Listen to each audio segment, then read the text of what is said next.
ගෙදරින්දන් වැඩ කරන දවස් වලට උදේට මගේ වර්කින් සෙටප් එක මොනවා වගේද කියලා අද ටිකක් පෙන්වන්න හිතුවා.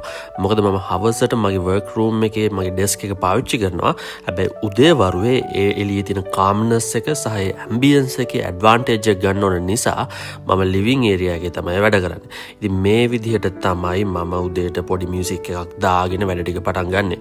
ඉතින් මේන්ලි මම ඩිවයිසස් තුනක් යූස් කරනවා මගේ වැඩවලට. පළවෙනි එක තමයි මගේ MSI ලැප්ටොප් එක. ඒක තියෙන heavy task run කරන්න. ඒ වගේම තමයි මගේ iPad එක. ඒකේ ගොඩක් කරාට මම meeting notes ටික දාගන්නවා. ඒ වගේම official emails documentation වැඩවලට මම පැත්තකින් MacBook එක තියාගෙන ඉන්නවා ඕනොත් පාවිච්චි කරන්න.